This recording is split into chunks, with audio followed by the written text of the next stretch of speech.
Well, I don't know if you guys are excited as me. Before we start, you know, if you've listened to recent episodes, Sean fills us in on his hobbies and interests in part 2 as we open up. So I'm curious to see what he's going to fill us in here with. Yeah.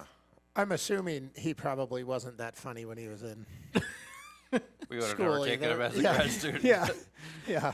Yeah. Well, so we're doing something new, which is we're no longer going to do our pre-recorded intro to our show. So they're making us. It seems more personal if we actually read it. So I'm actually going to read our entry, and Andrew sneaks notes into the script. So you guys will have to just deal with whatever comes out here. I didn't get a chance to do this, but excited to be back. A penny for your thoughts.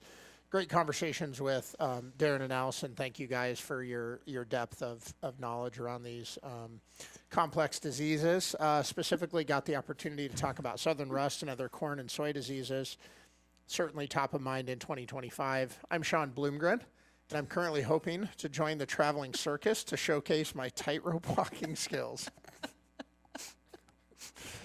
He started laughing way before Correct. he started He reading it. doesn't even like, it's like, you know, the best jokes the audience laughs at, you know, Right. but it's just, you know, it's just the way that, so you'll learn all sorts of things about me. I'm learning things about myself at this point in life. So I'm The definition of a good podcast, Sean. yeah, You yeah, know, Yeah. Sean, exactly. you just have to learn to read ahead a little bit as you're talking and then just slip Andrew's name in. Yeah, And I am with yeah. Andrew, who is a tightrope. Exactly. I told Sean earlier we're either going to have in a year or two we're going to have 0 listeners or we're going to have listeners that tune in just Only to hear what stupid stuff you come up just with. to learn what Sean's current hobbies or loves, passion is going on at that moment in time. Have you ever been to like a comedy show and they're in the back flashing the red light? You know, that's usually what I'm thinking of when I read those. But I have made a commitment. Sorry, I didn't mean to write on you. I've made a commitment that I'm not going to pre-read it. I'm just going to let it let it eat. So, Well, I hope you get in. I will say this is probably one of the most exciting episodes, at least for me. Just anticipating getting to talk to you guys, because certainly 2025 I think was the most complex year I've seen, especially when you bring in economic pressures and interest rates and all of these other factors, and then we still want to try and grow a good crop. And the heart of our show has been challenging growers to understand science at a deeper level, but then transform that into management in a way that pushes yield. And I would say for us, over the last maybe year and a half or so, we've started to really recognize the ROI component of that, because, you know, for a while it was super fun. Let's just push the envelope as far as we can. Let's see how cool we can make a crop, you know, respond. And certainly going into 2026, the grower considerations are a lot different than they were. So excited to have this conversation. But Andrew, I guess open us up, kind of get us started in this conversation.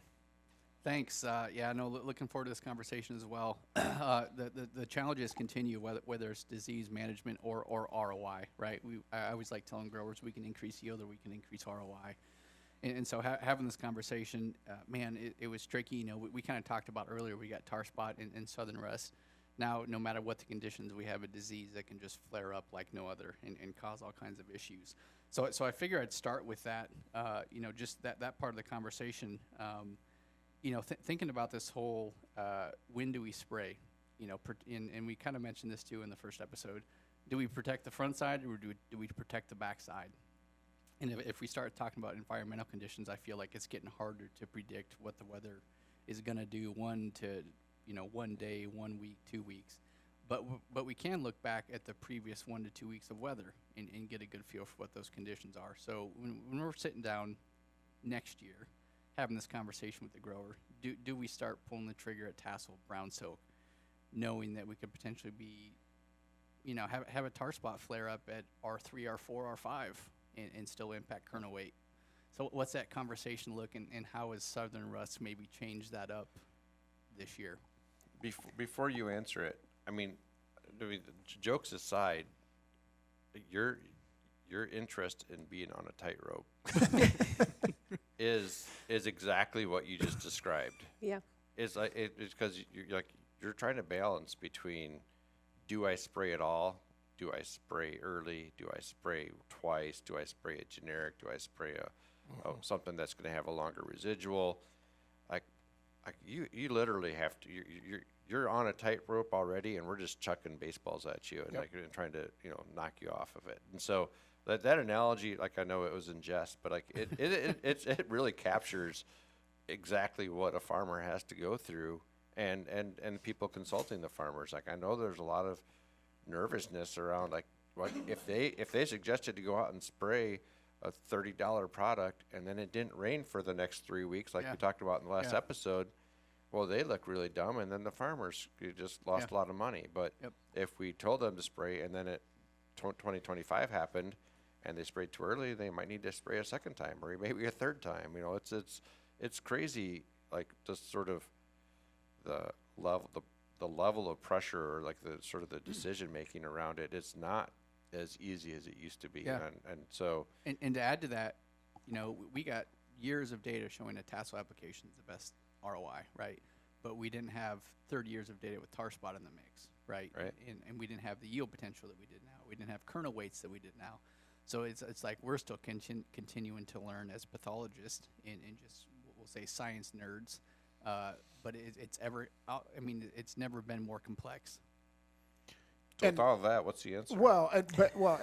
I would just like to say I appreciate you calling that out, because I know for us, as service providers and consultants, there are times that it feels almost crippling to try and answer that question, and then you have all of these outside factors, right? Which is tassels start appearing and our planting windows are huge, right? So we have corn that's tasseling on, the very end of June or the very first part of July, and we have corn that won't tassel for another 25 days. And I'm convinced that the guys that fly yellow planes just like getting people all frothed up, because it's like the second you see one of those, everybody starts to go, oh, am I too late? And it is, I said this at the end of the last show, but it's endlessly complex, because no two fields are the same. They're not planted on the same date. They're not going to tassel on the same date. We have a completely different set of circumstances, and it is really challenging. And then you don't know who has the appetite for multiple applications, who's doing it with their own, their own rig versus having to pay somebody to do it. So it's a very difficult environment to make those decisions in. And we to all your lean point in on the last method, we're not right about the weather all the time. So what we know today might change in 10 days, and that could completely change whether or not that choice was correct or not. So and just so to now, give the climatologist a little bit of they're trying their hardest too. Correct. I mean, like, it is the environmental variability out there is unrecognizably greater than it was. Back, we're all old enough, like back in our day. Back in the day. Back in our back day. in the day, Shunny. Yeah. But like, it's so like, they're not like purposely messing with us. Like, Right. they're trying their best, and they're running their models. So with all that, what's So the when answer? should we spray? Right. Yeah, you're the. What should we spray? What's your license plate say that I Corn want? dock. Yeah, corn dock. So Yeah. we turn to the corn dock. So I have lots of things to say about all the things you were saying.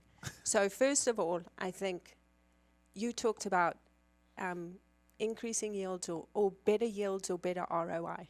So I think that we should be thinking that for every input, we need an output, right? That output doesn't necessarily have to be dollars in your pocket. I mean, it might just be improved standability in your crop, right? So then the other thing, I like the tightrope example that Daren brought up. All our listeners are going to picture Sean in his Speedo outfit or whatever spandex and just walking on a that tightrope. ropes wear. Yeah. Right. I just imagine you trying to throw a baseball at me. That would be comical. I've seen you throw. But because I like, when people ask me, when do I spray? There are times when I am so thankful I'm sitting in the ivory tower, because I don't have to make that decision, right? Because it's a really hard decision. And I don't know, the more I do this research, the more I think about things, the less I know. And you said something, Andrew, you said if we think about the weather the last 2 weeks, then does that give us an idea of when we can spray? And sure, I think if we think about the weather the last 2 weeks, that gives us an idea of what infection we may have, right? Because all of our pathogens except for southern rust survive here, right? So we know the inoculums here in Iowa. So it gives us an idea of what infection that we've had. But I was thinking about that because it doesn't necessarily mean we're going to get disease development, right? Yep. Look at what we saw with toe spot this year. We had toe spot found near the beginning of June, right?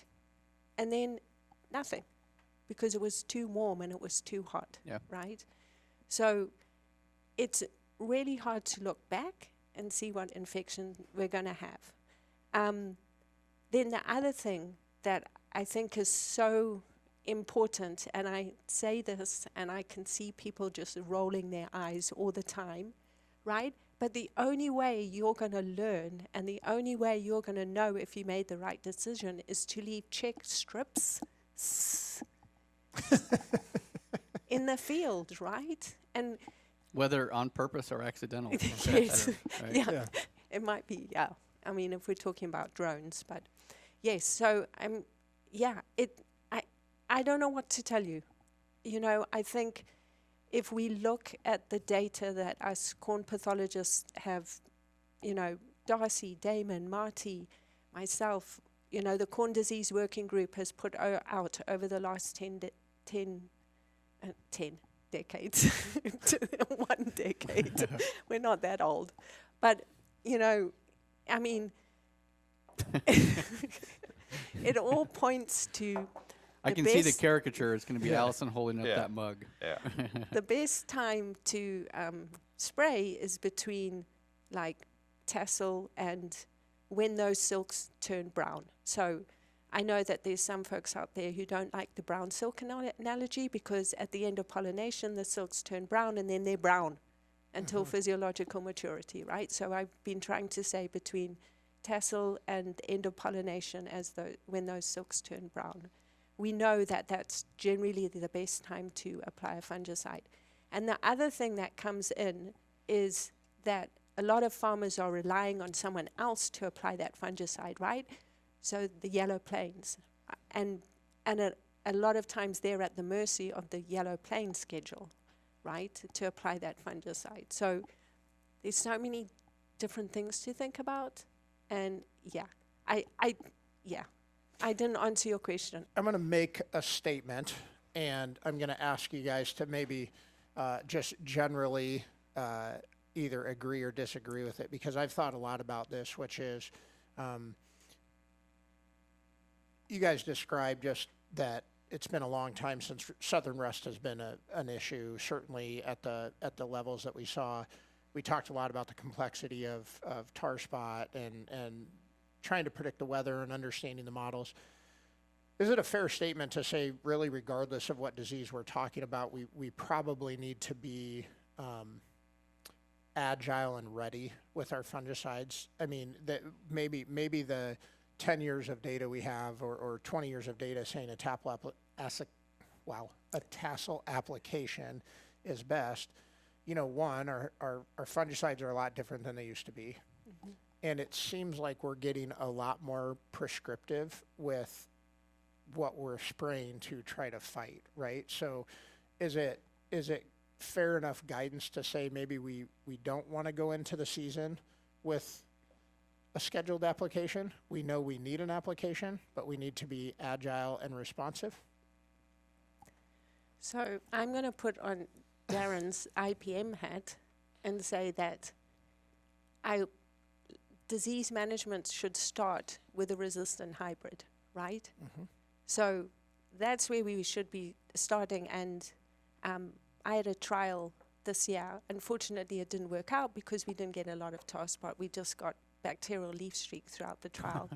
But I had a tar spot resistant and tar spot susceptible hybrid, and then we were spraying gold standard product, I call it, with a generic, right? And my hypothesis was that 2 applications of a generic would be equal to the gold standard, and that we would not need a fungicide on the resistant hybrid.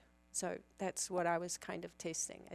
didn't really work out because we had bacterial leaf streak throughout everything, and then they were tar spot susceptible and resistant, and we got southern rust everywhere. So, I mean, that's the story of my life. I put out a field trial and it doesn't work. Yeah. But I forgot your question. No, so this is kind of maybe, I guess, what I would struggle with, and I think southern rust is such a great. Sorry, we've kind of just tossed this thing right out the window. But the thing that I struggle with that is, so if you look at I like the term gold standard. Let's talk about large portfolios from major ag companies. I can't think of a single time in the last 15 years that southern rust has been a consideration when we've placed a hybrid. Yep. And my gut tells me that having that as a high consideration for next year is probably a low probability that it will be important. Totally so we're agree. trying to make really complicated decisions. Some of our higher performing gold standard products may be average on southern rust. Yep. They may start with a significantly higher yield ceiling than a less susceptible variety. So I think that the challenges, I certainly agree. And I would say SDS is a great example where when we really don't have a tool to fight it, I'm a lot more prone to say, okay, I've really got to look at that disease tolerance. But we've been having these conversations over the last really probably 4 to 6 weeks, which is, okay, what do you do with the data from 2025? Because southern rust certainly was probably one of the top 3 yield limiting factors, and it's highly unlikely that it will be that again. Well, I would So say, what is I'd your go question back to, again? Yeah, I'd go back to your original Well, question. So my question is, do we? We're going on 4 or 5 years where Yes. we have had a disease that has manifested itself in a way where it would be a significant contributor to yield limitation. And it doesn't seem like we can just kind of close our eyes, say, wait for the tassel and just go spray. So do we need to be more responsive to the environment and maybe say that historical data isn't as relevant as it used to be? Yeah. Yeah. I think so. I think you asked as well is do we need to have fungicide in the shed ready to spray? And I would say yes, we need to have fungicide in the shed ready to spray. But that does not mean you have to spray it. Yeah. The fungicide has a shelf life, right, of 2 to 3 years, most of those fungicides. So just because it's sitting in the shop doesn't mean you have to use it. So think about what's going on out there. And then if you need it, then you've got it.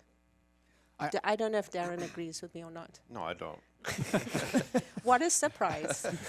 No, I do think you should. I think you should be prepared to spray a fungicide, and you should be. The conversations. I mean, most farmers either have the person they're going to be calling the helicopter or the airplane. They have their people, and I think that those conversations absolutely need to be happening. And what I would love for the system as a whole to have is a little bit more flexibility as to what fungicide, because I think what I get nervous about is throwing the fungicide in the shed, and it's just because it has 3 modes of action, or if it has whatever it is, like whatever the salesman told you, I don't think that might not be the best product. And so, like, I think what we found in 2025 is that people had the stuff bought, and they're ready, and hey, we have 24 million acres in Iowa that needed to be sprayed with something, probably, or maybe at least 14, with however many million acres of corn we have. But like, they all should have been sprayed with something, or most of them probably should have been. So, but like, not all the products work the same. And I think we have to get past that. Like, if you're going out and picking your herbicides, you're not just going out. We're not in 1996 anymore. We just go out and get Roundup. Like, you've spent time figuring out what weeds are there, you have a strategy, and you bought your products based on your problems. And I think that I would love for us, so farmers, to get to that same stage with fungicides. And for this, I don't think they're allowed to do that right now. They're sort of, a lot of the fungicides are being bought in the next month or so for next year, and I think that's the wrong approach, right? Again, and sitting in our air-conditioned offices, I feel like that's the wrong approach. But because you could buy product A, and it's could be really good on tar spot, and then we have 2025 happen. And we probably still put that product out there because it's a fungicide and and southern rust is a fungus. But, you know, it'd be great to have economics involved. You know, is a generic worth it or not worth it? And, you know, should we put that first and then the gold standard one second, or vice versa? And those are conversations. Like, again, check strips are great, and I think that, you know, we're all learning this at the same time. But the one thing I would like to get out of 2025 is farmers to diversify the products that they put in the shed, and for different situations. And if we can get to that, then I think then we learned one lesson from 2025. I was kind of asking the question under the idea of, like, should we be more agile in our fungicide? And I asked the question really around the idea of timing, but I really like the idea of amending that to yes, and also active ingredient, because I certainly think when you're describing that, my mind goes to kind of what we went through on the backside of 2020 and COVID, which is, for a while you'd take a gold standard if you could get it, because in a lot of cases we couldn't even get good fungicide, you know. And so I think the supply chain has really caught up. But you're absolutely correct that our purchasing behaviors are, a lot of times we're purchasing fungicide when we purchase our chemistry, which is December and January. And you're right, usually we're just following a brand, right? It's if we're heavy a certain gold standard brand, we follow that brand with the fungicide, and that may not always be the best answer. So that's really good guidance. I will allow you to get us back on track. I was going to say that's good, because we got, I mean, southern rust, we just like to say it's a southeast or southern disease. Mm-hmm. You know, you start having these conversations about what diseases are in your area. I think it is a critical conversation as we move forward, especially, I mean, we don't have the resistance issues in corn that we do in soybeans yet. You don't know where things are going to go. But as we continue to have maybe some new diseases come in, some old diseases maybe that we aren't accustomed to dealing with, start looking at which fungicide actives work best on that disease, right? It is hard because we don't know what disease is going to be the main disease every year. But these are higher level conversations, just like we have around nitrogen or herbicides, right? We need to start getting better with our prescriptions with that. And I wanted to call out, I really like something you said, because, you know, the conversation around southern rust and management this year, you know, I took the road and I started making the recommendations to everybody I was talking to, other agronomists, growers. You know, we were at that R3 to R5 stage, and it was, do I need to make a second pass? And you start looking at the data, you know, it's iffy if you're going to make money. But I was telling growers, with the year we've had, how much moisture we've had, how much disease, start thinking about harvestability, and pick the last 25 to 35% of your acres that you know you're going to harvest last, you know you want to stand. And, you know, we don't know if you're going to make money, but I said with the year we've had, about guarantee you're going to at least break even. And that's simply because there was plants were dying so quick. The risk for stock quality issues was so high that I think we just need to get above and beyond. Yeah, 99% of the time we're going to think about ROI and making money. But there's situations like this where we got to think about harvest timing, and it really came down to helping people think about that differently. I think, because far too often it's, am I going to make money on this, which again is a critical piece. But again, how much money could you potentially lose if you have a windstorm like we just had last night, actually, and, you know, lose half the field or the entire field? So what comes to my mind when you say that, and I felt particularly vulnerable on this year. So we've had such incredible grain fill the last 2 years that we've gotten relatively good at predicting yield. And then this year you have wild variability in grain fill. So the hard part is you go to R3, we've got a pretty good picture at that point of our total potential. Yeah. We really don't know how we're going to finish. And so the hard part is, I was in a lot of fields that I honestly couldn't have told you if they were going to be 225 or 275. And at 275, it's pretty easy to pull a trigger on that R3 application and say, hey, I've made my money. I placed all the right bets here. And then we have other fields that, you know, didn't fill their grain. Well, all of a sudden the economics at 225 are a lot different. And so Allison, thinking about you talking about AI and predictability, I think that's something that we have to continue to get better at, is just really being able to analyze and predict that yield. So at that point in the season, that's almost an impossible decision to make. Yeah. And the funny part is, now that we have combines in the field, I've gotten both sides of the coin. I've gotten some guys going, gosh, I should have hit this again. This corn's so good, it would have protected upside. And then there's other people that were like, I'm so glad we didn't, waste money on a second spray. So, well, you reminded me of the conversation we had that I had with a lot of people. How often do we have that much moisture around tassel to make the biggest kernel possible? I mean, that's when we set the kernel size, right? So I don't think there's ever been a moment in time that I can remember we've had that much rain where I think the potential, again, we just need to fill it, was that huge. So that conversation was really tricky. If we are not careful, this is going to be a 6-hour episode. So we're on Andrew writes the scripts, and we have, for the people that can't see this, we have little points, and then we kind of cross them off as we go. So we've made it less than about 20% of the way through this. So we'll expedite a few of these, but I guess let's ask a couple just kind of specific questions, and then we'll kind of chunk through the same disease we talked about science. So Daren, I'll kind of direct this at you, but Allison, jump in if you want. So you talked about active ingredients, maybe, right? And let's not just spray what's in the shed because it's in the shed. So when we think about southern rust specifically, do we know what's carrying the weight in fungicides as far as what active we should be looking at when we're thinking through that application? Yeah, and I'm going to probably oversimplify it just to sort of prove some points or to like sort of delineate this, but it's actually the active ingredients that are probably the opposite of what you'd want for tar spot. Great. And so, so am I guessing strobies? Yeah. So it's strobies, but it's even more specific. It's azoxystrobin. So that'd be Quadris or any of the generic quilt products. And so, if you have azoxystrobin, that really shines against most of the rust diseases. And the other strobies are looking pretty good. Triazoles work, but again, there is a separation. And I think if you flip the coin, again, oversimplification, but I think the triazoles carry the weight for tar spot. And so again, that's sort of where I'm getting at with. Does that have anything to do with spore production? Like if we think broadly that the strobies are inhibiting spores, I know that it's not always a generalized statement you can make that it inhibits spore germination versus. I think it's probably going to be more complicated than that. I think in general, I mean, rust are in a different family of fungi than a lot of that. These are basidiomycetes, tar spot, and a bunch of other ones are ascomycetes. Yeah. And so, like, we're talking, there's probably more genetic differences and sort of but again, I agree with you. I agree. So I think it's again probably way more complicated to sort of dork in and dive into this talk, but.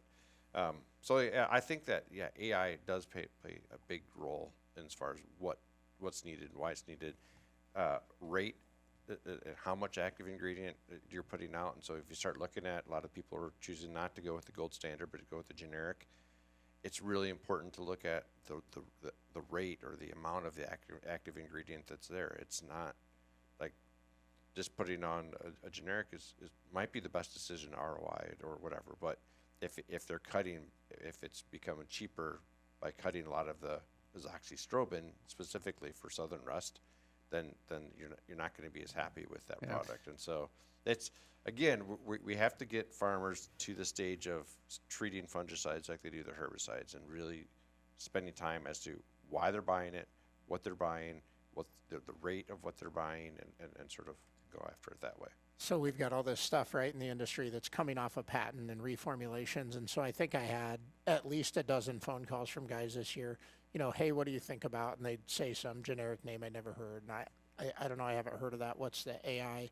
I don't know, but I can buy it for $475 or whatever. And it's like, and it's like, I mean, I totally get it. It's ROI driven and people are concerned about it, but I think it's a really good call out. Is there a resource that you would direct our listeners to if they said, hey, this is the disease I'm looking at, therefore I should be looking for these sets of actives or these brands? Because I think that's at the heart of really what we're hoping to accomplish is just challenge people to make sure that we're thinking well about that stuff. Yeah. To be honest, I mean, the Crop Protection Network has efficacy table, but it does not have all the generics, and it doesn't really, we don't specifically tie it to an active ingredient, and so that would get you halfway there, but it doesn't really answer the question at the heart of it. Sounds like you have work to do. It sounds like. Sounds like Allison, as the corn pathologist, Yeah. has worked with it. It sounds like we need a master's or a grad student to get on it, but they could be No, really yeah, good guns. that It would doesn't be. feel like this stuff's going away. I mean, it doesn't feel like this is the last time we're going to be having weird conversations in June and July going, do I have the right product in the shed? Am I spraying it at the right rate? Yeah. And But I think it raises an important thing, right? You need to know what you're spraying. correct. So if you're going to spray a generic product, then find out what the active ingredients are in it.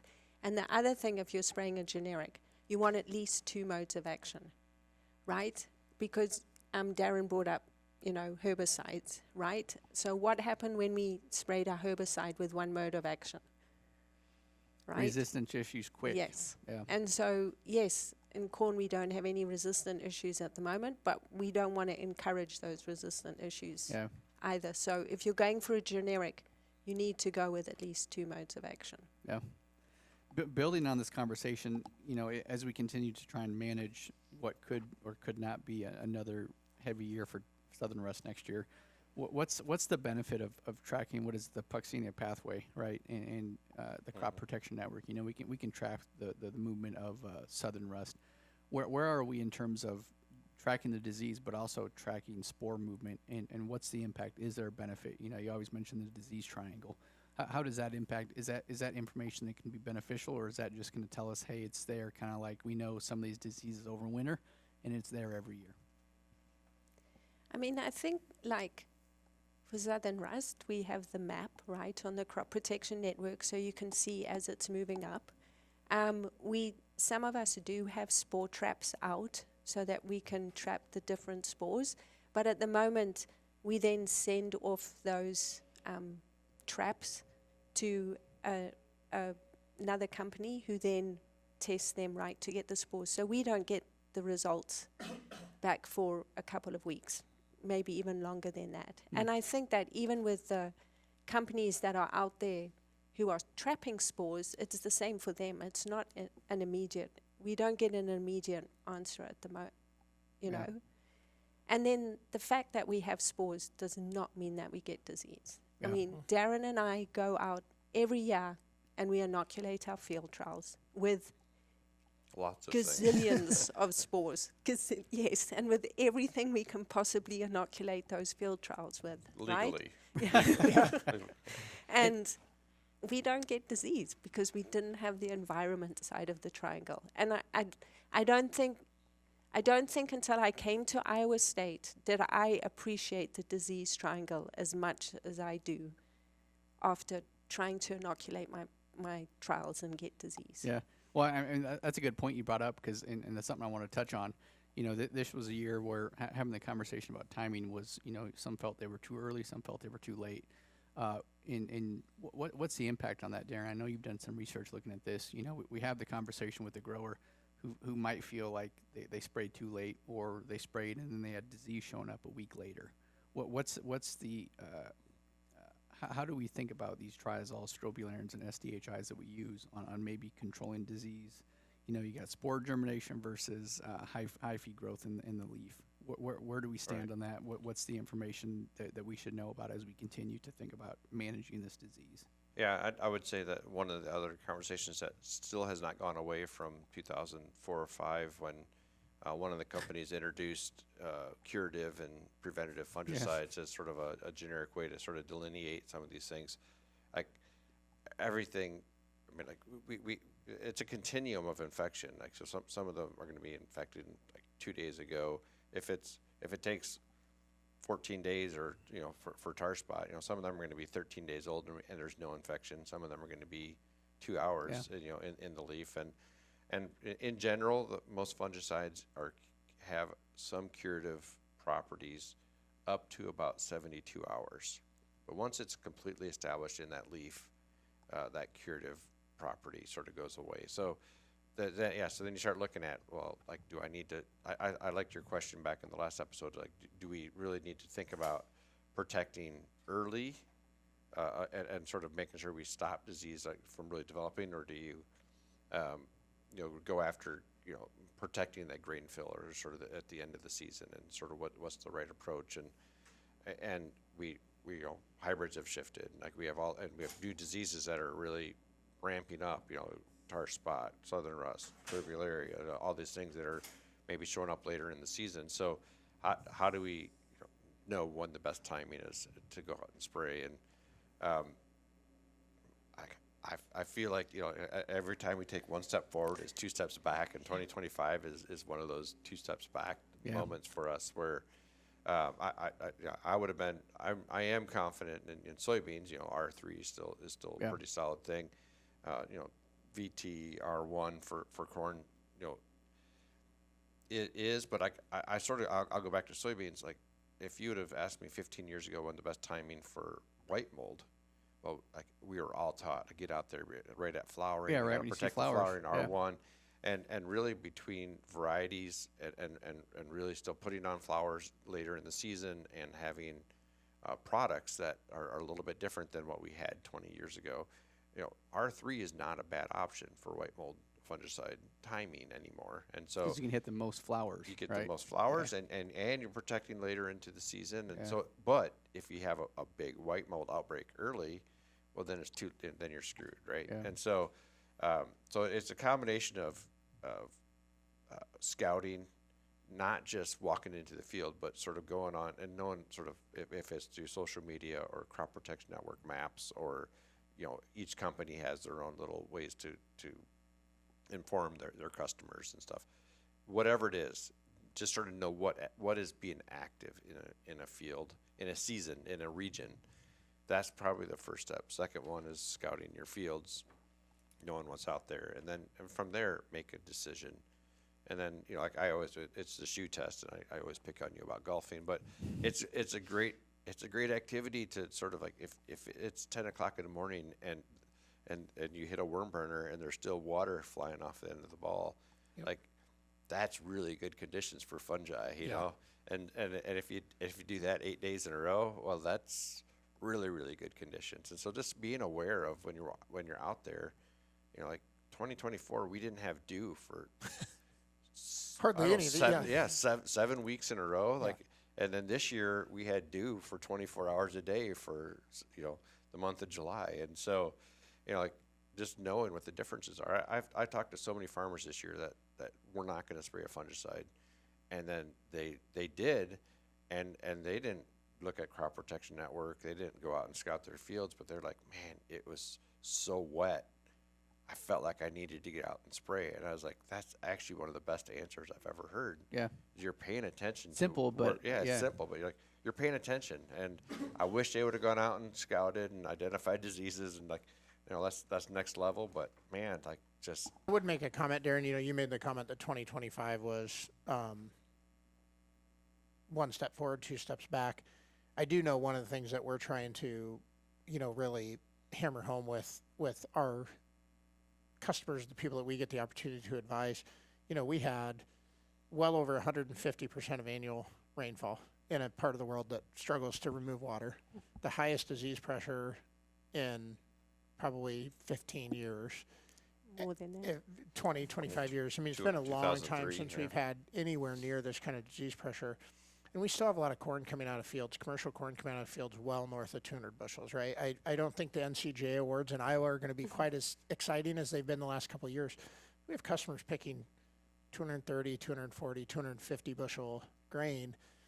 Only a handful of years ago, that was almost unheard of, right? And we're still doing that. So I do think we're learning a lot, and it doesn't feel as good as the last couple of years. But we've learned a ton, and we're still producing a really good crop, right, with conditions that we almost have no control over. So I have a question for you. The USDA estimate at the beginning of August, they estimated that we were going to have record yields here in Iowa by about 9 bushels. So I'm wondering, do you still think we're going to see record yields?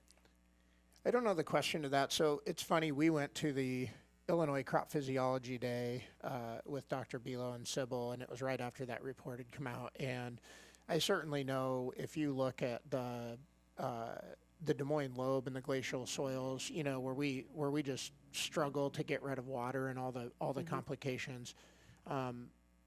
It was hard for me to believe that those areas weren't really going to struggle. But in a 6-hour car ride from my place to South Central Illinois, it was hard to find a field that didn't look excellent from the road. Yeah. And so, The hilltops are typically dead on the way we're yeah, bright green. absolutely. And what we're seeing is, regardless of the foliar symptomology, what seems to be radically different this year is grain fill. The last couple of years we filled grain, but even the fields that looked, I'm going to say bad, air quotes bad, where the disease presence was higher, we still saw a lot of 16 and 18 by upper 30s or into the 40s. Well, last year with record crops, we didn't see significantly different ear sets than that. We just really filled that grain well.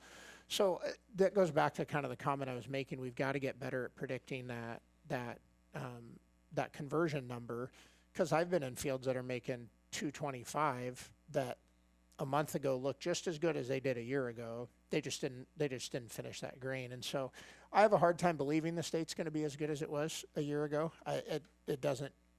I can't believe with the amount of disease pressure and the amount of rainfall we've had that we can be as good as we were a year ago.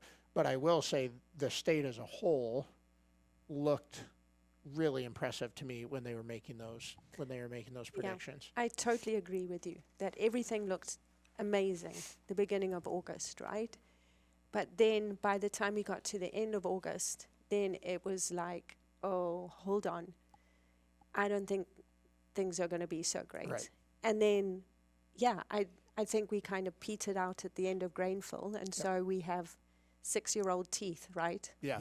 Because those kernels haven't filled out. So, I mean, I've seen a lot of that. Yeah. It's also really hard to see what you can't see. Yes. And I think that's what a lot of people struggled with. We've talked a ton about fungicide. So when we were talking to aerial applicators, the comments they were making is, you just have no idea the volume of water that's in these fields. You think back to the third week of July when a ton of this fungicide was getting on, and they're just talking about it's literally a sea out there. You just can't you can't see it from the road, right? You have to be directly above it and looking down, and we obviously know that has a significant impact. But you can't see it from the gravel road. And at that point, there's not a lot of people walking, walking drastically, deep into the field. So. Well, to wrap up the southern rust conversation, I feel like we had a lot of good conversation. So what is your recommendation moving into next year? Do we simply track it and pull the trigger accordingly? And then I would say more importantly, is it a tassel or brown soap? Where do we apply? If we haven't moved in as early as we did the last 2 years. I've been looking at my data the last couple of days. But so I think the important thing is next year we start with a clean slate. And so I think it is worth seeing how the southern rust moves up from the south, right? And that can be on that map at Crop Protection Network. That gives us an idea of where the rust is. How soon does it get to Iowa, right? I think, so this past year, it got here the middle of July. If you look at the fungicide applications that went on that kind of second, third week of July, they did not do as well as the applications that were made towards the end of July. One of my trials, the fungicide was applied 18th and the 25th of July, and the difference in the amount of southern rust was noticeable. You could see that 18th was way too early, the 25th was right on time. So I think the important thing to realize is that disease develops exponentially, right? So we start at very, very low levels, right? And then it explodes towards especially with rust and tar spot, right? Especially with rust. And so it's okay to have a little bit of rust in the field, right? And to just hold off on that fungicide. I still think that if you can hold off on that fungicide until at the end of pollination, that gives you the benefit that you're just protected longer into the grainful period than if you go right at tassel, right? If you can hold off until the end of pollination, that gives you another 10 to 14 days onto the end of your grainful, right? And it gets you through to R5. So, and I think that if you can get through to R5, I know you still have 40% of grainful left then, but if you can get that protection through to R5, then that's going to be good enough. And an R5 application is way too late, right? So Yeah. I don't, And if we're I don't typically know about- dry, yes. all this makes the conversation Yes. a lot easier, right? Yes. Because we're typically If we're dry, drier. yes, then it makes it way easier. Yeah. I don't know about if it's worth putting on that second application at Yeah. R5 that late. Mother Nature dictates that conversation, right? Yes, yeah. And if it's too dry then. So, Yeah. I mean, those are kind of my thoughts at the moment. I'd echo that. I'd say like the big question I think you posed earlier is like, do you protect earlier or do you Yeah. protect late? Yeah. I think that my gut instinct, I don't know if we have enough data to really dive in and give you, or like, you know, seasonally, because each year has a little different flavor, but I would say my gut instinct is if you can push that fungicide application like we did in white mold, like R1's is probably still okay, but R3 is also works, and it gives you a little bit more protection later. Yeah. Sort of that extra bonus. I'd have the same answer in the corn fungicide world, where if you can push that fungicide application a week, 2 weeks later, if you have that flexibility. Yeah. Again, like there's all these what ifs. Which that aligns are when we there. were talking with tar spot, we hold off to R2 if you can, right? Right, yeah. But then southern rust just again threw a wrench. One of the things that was just powerful this year is we could spray, know the day we spray, and literally come back out between like day 25 and 28, and you could just see the moment that active started giving up the line. I mean, it was powerful, especially the fields we were in repeatedly, which makes you really question that. And I really appreciate your comment. It's okay to hold the line a little bit. There's always that risk of, okay, how much am I not seeing? And a clean plant's better than a dirty plant, but there's also, you sit there and look at a mid VT, early R1, and there's still 45 or 50 days of protection that we need out of fungicides that a lot of cases are lasting 20 to 30, I mean, and so you just sit there and go, holy cow, the economic exposure is enormous. Yeah. And a lot of times if it's good enough to spray at R1, it's probably going to be good enough to spray at R3.5 if we have heavy disease pressure. But all right, let's move on for the time's sake. Yep. We could talk all day. Let's move on, and we got this complicated disease with corn stunt, but it's somewhat easy, we'll say, tracking, or when we start having the conversation around management. So prepping you guys help agronomists and growers think about how to manage these diseases. How do you think about managing corn stunt going into 2026? I mean, I think that corn stunt's a big issue down in South America, right? Yeah. And I think based on their experience, it's unmanageable, right? You have to kill the vector, and you can't. Yeah, exactly. Yep. And so I think that, let's just hope that I'm right, that the leafhopper doesn't overwinter, that by the time the leafhopper gets to Iowa in August, September, that it doesn't do a lot of damage. Yeah. But So we got this complicated disease because the organisms, but it's easy if you can track the vector, right? Yep. And Crop Protection Network has they track Yep. that. So if we can simply track that, that's going to allow growers to start having the conversations again. We can't do anything for the disease, but we can manage the vector that transmits. But I don't think I think even the Brazilians have found that you can't manage the disease by managing the vector. Yeah, either. just because they have so many generations. So many yeah. populations, Yep. generations, the way insecticides work and everything. So So am I wrong saying that the solution is prayer? That it doesn't get, I mean, that feels, prayer could help. prayer or an Oh, yeah, insect yeah. dance, something like that. Yeah. We just have to hope it. Yeah, that the timing's off. resistance. Yeah. So, yep. It'll be fun to watch.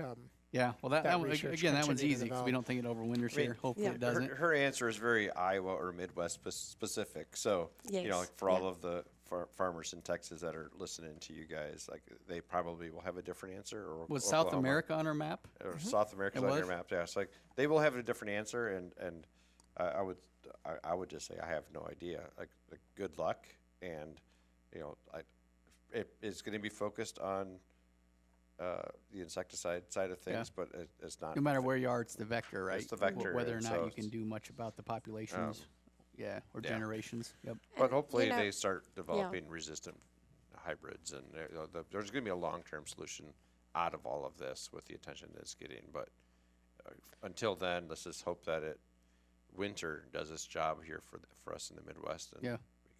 And if we go back to cool technologies, right? if we're using something like RNAi or something to shut down those pathogens in the corn plant. Yeah, we can respond pretty quick. Yep. Yeah. This one is particularly, I think, important to Andrew and I because of the year we just came off of, but help us understand managing crown rot. Ask me to put a field trial out, I guarantee you won't get crown rot. If any There you go. grower, So yeah. try to get it. Yeah. Yeah, try to get it. What you do is you put inoculum out, hand some treatments, and you're fine. Well, so I guess maybe a question that I would have, and so I was going to, sorry, Sean, I didn't mean to interrupt you, but I was just, that was your number one. yeah. So Yeah. I do I've think, seen that symbol before. I do think that it's good evidence this year that foliar fungicides do not Correct. control crown rot. So, like, we can use foliar fungicides to manage stalk rot, right, Yeah. and to improve our standability. But when it comes to crown rot, I think that there's enough evidence out there from this year that that's not going to work. Yeah. So, I think that's a good call out. So with how much we don't understand today, would you guys be willing to offer our listeners maybe what we believe, even if it's hypothetical at this point, what we believe would be best practices? You know, I think back to this spring, I think we generally planted our crop pretty well, and then we stayed kind of hovering right at that like 50 to 53 degree soil temperatures for it was almost 30 days, right? So we really weren't too cold, but we really weren't trending the right way. So I think we made the best choice we could given the environment. You know, you weren't going to wait 30 days to plant. It's not like we were in the low 40s. But then we just sat there and hovered. So is there merit to starter biological biostimulants in furrow things? Is it a fair statement to say in general, if we can do things that encourage early season vigor and plant growth, are those things potentially going to help us mitigate crown rot? great questions. I can see your middle name all over your face right now. It's the most skeptical look. No, because you were going on and on and on with these questions, and I was like, actually, I want to ask you guys a question, right? So earlier on, you said that we planted corn over a very, very wide window, right? Over several weeks. I don't know 4 to 6 weeks or whatever. So if you look back at the crown rot, can you point a finger at which planting date resulted in the most crown rot? And were there any conditions there that might suggest what conditions we need crown rot to have? Because to be perfectly honest, I have absolutely no answers to any of your questions that you we could posed. probably have a 20-minute conversation around some of the things I see and think, but again, overall, I would say I still have ideas in what I believe to be the case in which we'll get crown rot most of the time. But again, this year threw a wrench in a lot of what I was thinking. But again, I still feel like I have a pretty good feeling when we'll get it. It's early planted corn, wet conditions, and then you have some sort of trigger late in the reproductive stages that allows that, whether it's the sugar content in the stalk or the crown, to become lower than what we would need to fend off disease. But again, this year threw a wrench in a lot of that stuff. So I think we got a lot to learn. Yeah, And I think actually too, I'll build on that, which is why I want to do some research with Daren. I think there's something to root growth, because I see 100%. Yeah, where I see more crown rot is growers that aren't using starter. We'll just say anything that has stagnant root growth in conditions is where I see more crown rot. I've numerous times seen the same hybrids managed, side dressed, adequate nutrients, starter, very importantly, or biological, that promotes early season root growth, where I see less crown rot with specific hybrids that are notorious for getting crown rot. The thing that's a little bit challenging is oftentimes we're not controlling single variables, right? So it's whole farming practices. It does seem like the managers that are oftentimes yield pushers are going to plant earlier because they can correlate historical planting data with yield potential. But oftentimes those are the same people that are kind of throwing the kitchen sink at it. And so the hard part is sometimes it's like I don't know how to peel apart any one of those. I know that collectively they seem to work, but it's hard to point at, is it specifically the starter or an in-furrow application of something or a biological product. It does seem like oftentimes some of our higher yielding products that maybe aren't the best on emergence and early vigor and those sorts of things, when they're given the opportunity with kind of that whole philosophy, perform really, really well when you'd otherwise say, well, that shouldn't have been able to perform at that level. Yep. Awesome. That was keep us moving. Yeah. We got a lot to learn. We'll probably have an episode next year or 2 years from now, whenever we finally figure out this crown rot thing. Maybe it'll be 10 years. Moving on, I wanted to talk about soybean diseases, and I know Daren talking with you about anthracnose, frog eye leaf spot, SDS. We'll start with SDS. How do we simply manage it? We got Levo, we got Saltro on the market right now. Are those still our best options? And then other than that, is it obviously variety and then planting date? Yeah, I'd say the lessons I learned in talking to some of the farmers that had a little bit more SDS than they wished they had was, they would pick a variety that they thought was resistant, and it didn't work out as well as they thought. It didn't hold up in this year. I'd just say knee-jerk reaction. Don't blame the seed company. It's really hard to get disease ratings. Like I do a lot of.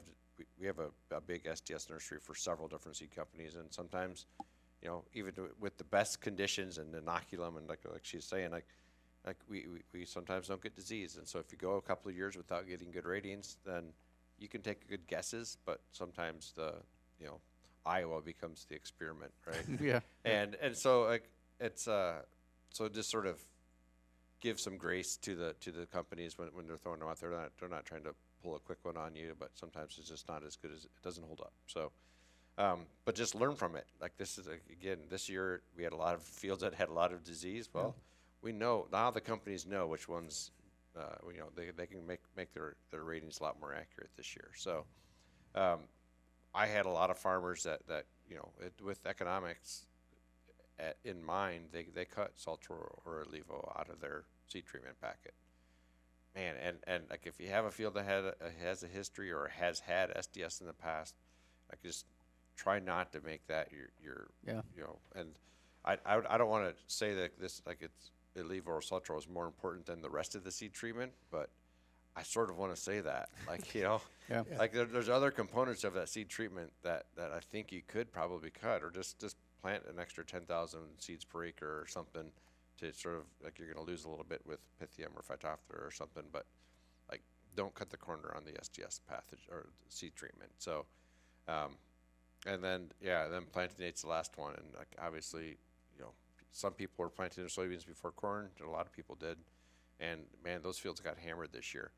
I will say I've had planting date studies with SDS where the June planted one had the most disease. So it's not. All it does is it reduces the risk, by delaying planting a little bit. I actually remember some data from you that the earlier planted had more SDS, but also higher yields. Yeah, had higher yields, and so you don't really. I always will tell people, don't ever change your agronomic practices for disease. But if you have a list of fields, and one of them has a history of SDS and one of them doesn't, we'll plant the one that doesn't first, and then just like give that one a little bit of a couple more days to reduce that risk a little bit. But it's just you're sort of splitting hairs there. But I would planting date's always interesting, but I wouldn't adjust it. Good advice. Do what you need to do to get your yield potential. Good advice. Moving on, anthracnose. How do we manage that? I mean, I feel like we don't know much about. I'd say before we learn how to manage it, like I'd say it's we need to learn more about it. But like it is it's a head scratcher as to why we're finding that one instead of brown spot and some of the like we went to fields where people thought they had stem canker and it was anthracnose stem blight. We went to fields where people thought they had brown spot and it's anthracnose leaf spot. So why were we seeing it? What's going on? Why isn't it back in the corn crop? We're not sure. We have a lot of questions around that, but in general, it's a foliar. it's a fungus that attacks the upper parts of the plant, and so you know, I don't know what the fungicide resistance or like which fungicide is going to work, but if you sprayed a fungicide, it you know, I'm sure that'll do a good job. If you have, you know, if you saw things this year that didn't look right, then hopefully, you know, just take notes on that. And like just like, you know, a couple years ago, we had more stem canker popping up in certain varieties. Just don't plant them again. So that's probably the easiest answer, but stay tuned. I guess we have a lot to learn. Awesome. Well, I can't think of anything else. I think I got one good general wrap-up question. And again, unless you got something. No, I would actually. There's just one, I guess, because it seems like the corn diseases were so prevalent, and the yield response to fungicide in corn, obviously probably at a record high. Where do you feel like that fungicide response in soybeans likely was this good year? question. Yeah, I think that it's going to be halfway between 0 and what we see with corn. Like it's right. Like we did not get as much frog eye leaf spot as I thought we would get. Yeah. It just was the inoculum never came in this year for whatever reason. We had perfect conditions for it, but we did have a lot of Cercospora leaf blight coming in. We did have a lot of some of the other foliar diseases sort of creeping in at the end, and you know, walking fields this last year looking for red crown, or this last month looking for red crown rot. I could walk into the field. I could tell you immediately if it was sprayed or not with a fungicide. Like there were some pretty dramatic differences, and so I'm guessing it's going to be in that, you know, 3 to 7 or 8 bushel range would be my guess. But Do you think, I remember actually building on that. That's a good question, Sean. Building on that, I remember 2017, 2018, we had that really wet fall where we had a lot of diaporthy in soybeans. You know, because we couldn't get out there and harvest, we kept getting moisture. Is there? I mean, have you seen diaporthy this year? And obviously, if we continue to have moisture, yet to be determined, I mean, that could obviously flare up again with the moisture. yeah, but a lot of that moisture was in September, and it hasn't really rained in September. Yeah, so true. Dry now. Yeah, the yards are actually yellow. Yeah. Yeah.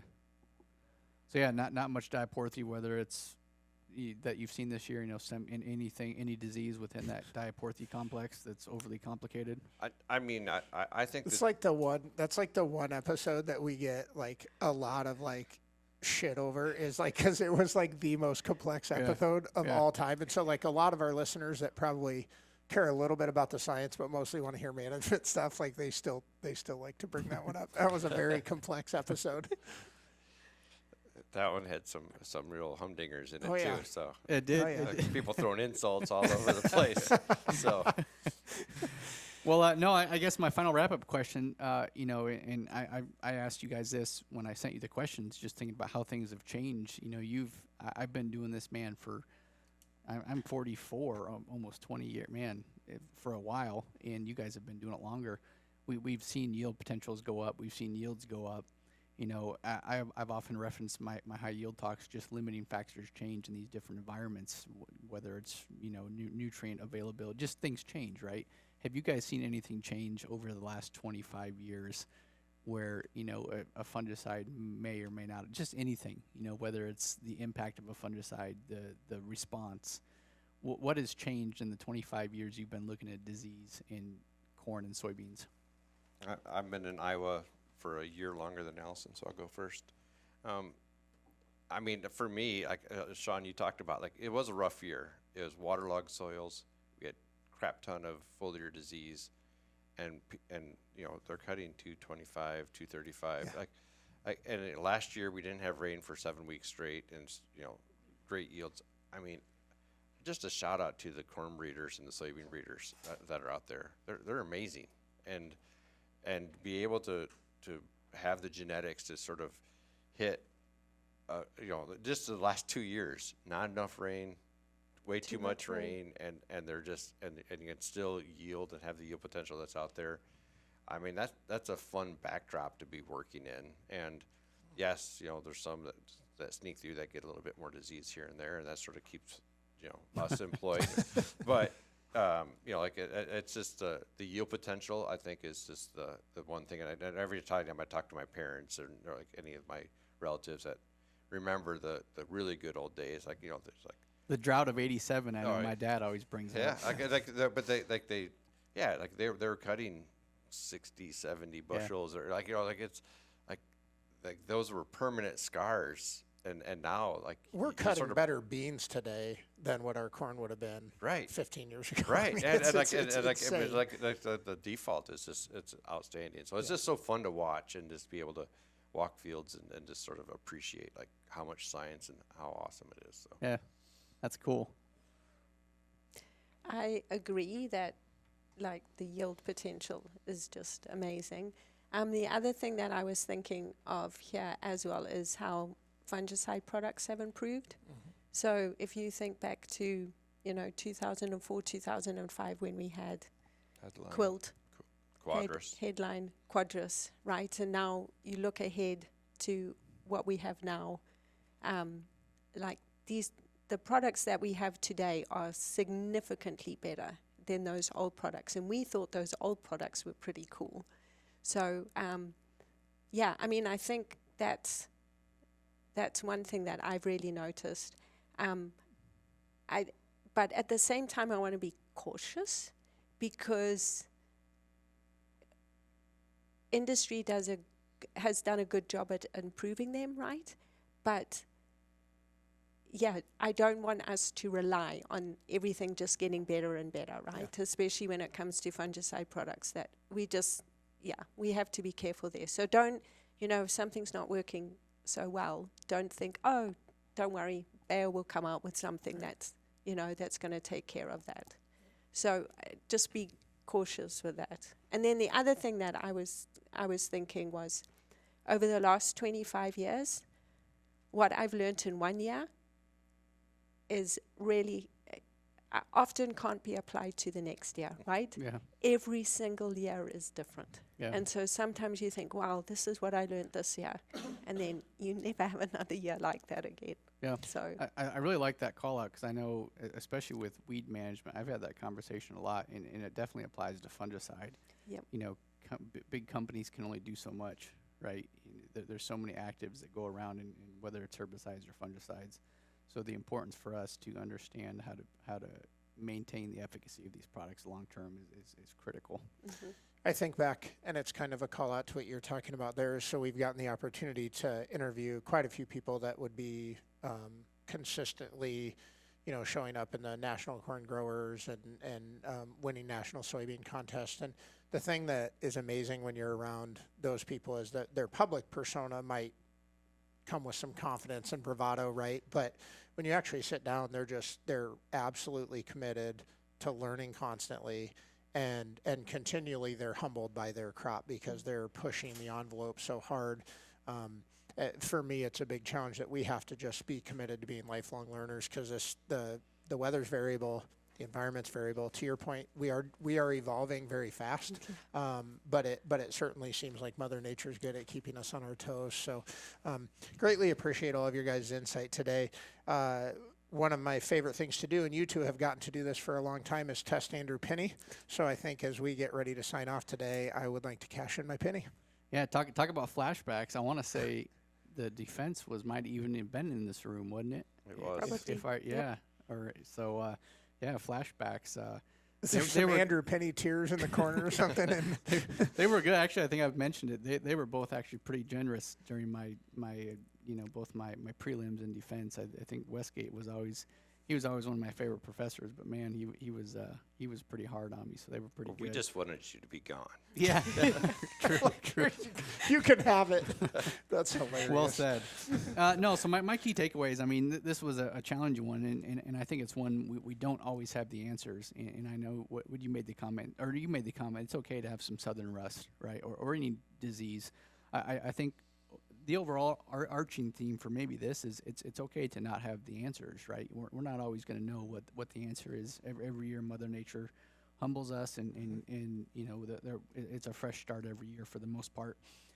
So I think that was a main takeaway for everything. But I think some more prescriptive and advice for growers and agronomists and even your counterparts out there is, we learned a lot about southern rust. You mentioned in 1947 a paper that was published. Again, doing this so long, southern rust has only been an issue. I mean, the last two out of the last 2 years it has been, but historically it's not a big issue when we start talking fungicide thinking about applying a fungicide. It's an obligate parasite. We know it moves into the south. So I think the best recommendation is use the technology we have from CPN, track the movement of this disease, and then start thinking about the actives that perform best for the given disease, and in this case, southern rust, obviously. But track the disease. We know it likes it a little bit warmer. So if we have this pathogen in the disease confirmed next year, be ready to pull the trigger. Thinking about crown rot, still a lot to learn, right?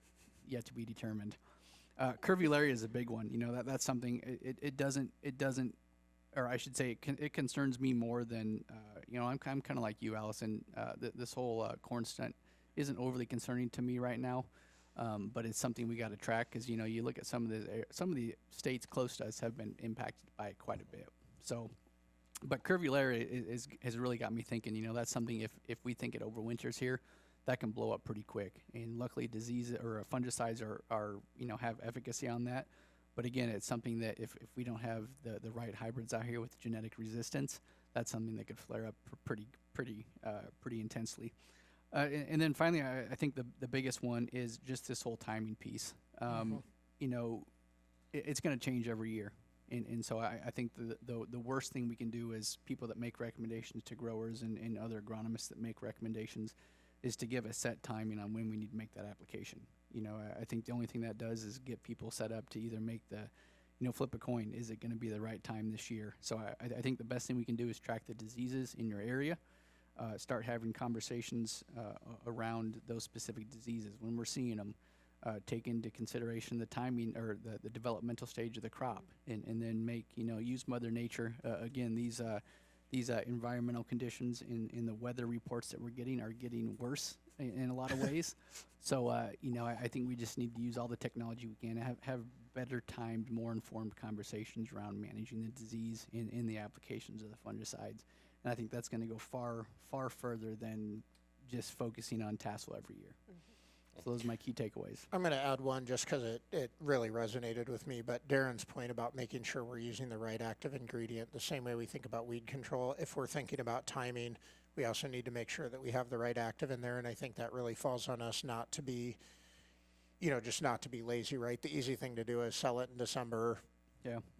Take the easy path, get it sold, get it in the shed, but the reality is we need to be prepared to be responsive to the environment. If we're going to do it on timing, let's make sure we do it on the active ingredient too. So, and actually, I had one more SDS. That was I liked what you said. I feel like that's going to be a snippet with our videos that we're adding. Yeah. We get these questions. Hey, I planted early, but I got worse SDS. I think at the end of the day, your comment, don't change planting date, right? We know the disease. We can potentially get it worse if we plant early, but also we have higher yield potential when we plant early, right? So, I think the pros far outweigh the cons, and so I really like that. Don't change your planting date with soybeans, and don't cut out the Levo or Saltro.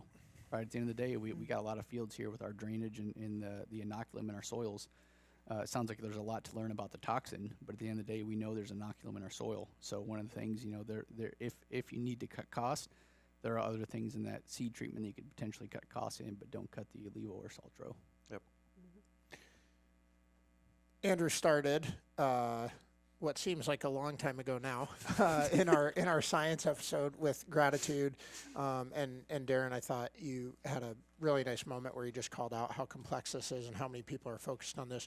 We just want to say thank you guys. I mean, you guys have been contributors, obviously to what Andrew and I are trying to do with the podcast, but just for the work that you guys are doing. Agriculture is far better off because of your passion and your expertise, and we're grateful for that. Our listeners are, and they agreed to be on the show early on before we had 100 listeners.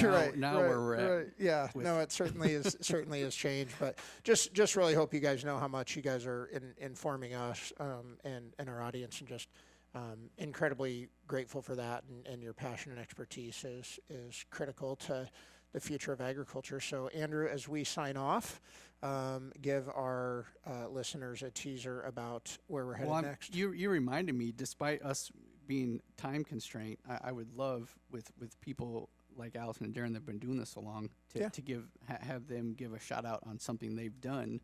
Oh, sure. Your typical questions. Yeah, so. I think we got lost a little bit in it. So, yeah, great sign off question for us, which is, as you think about your career to date, is there something in particular that you just really kind of wear as a badge of honor, or think, wow, I'm really grateful I got to be part of that research or that data pool that's influencing agriculture? Wow. I think I really enjoyed working on Goss's wilt, and I think that my lab made some great contributions to our understanding of Goss's wilt and the epidemiology. And I haven't worked on Goss's wilt now for 10 years because the industry's done such a good job at bringing in resistant hybrids. But recently, Goss's wilt was reported in South Africa. It's the first time outside of the Americas. Really? And so, yes, so it's been fun going back and visiting with that, and then talking to people in Europe and South Africa and Kenya about Goss's wilt, right, and things they should be looking out for. So there's lots of cool things that I've done, and I want to say thank you to you guys because, and even Andrew, because I'm just happy you got an even. Yeah. You always have excellent questions, and you always challenge me, and so I really appreciate that, right? Because I don't know everything, and so I really enjoy, these questions that make me think and go back to the drawing board.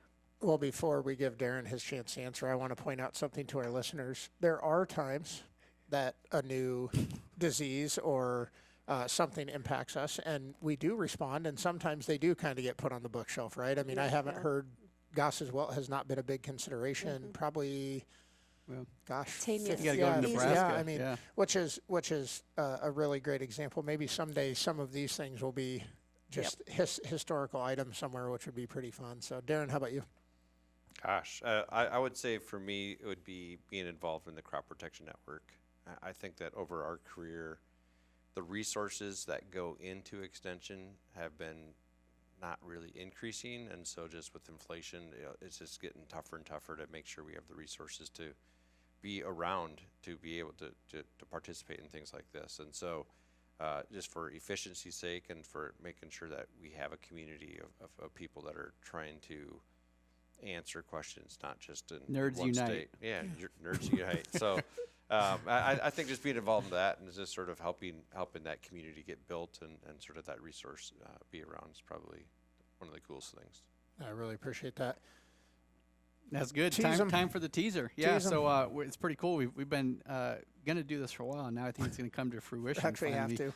So we're going to make the trip up to University of Purdue, and we got a huge list of people we're going to interview on a range of topics from herbicide applications with drones to nitrogen management to tar spot to corn and soybean high yield management. So there's a good indication of all the people we're going to talk to. It's going to be really good. Thank you guys again for your time. We certainly used a lot of it. Thanks for your expertise, and look forward to doing this again in a year and hearing more about what you've learned. Sounds great. Thank you. Thanks.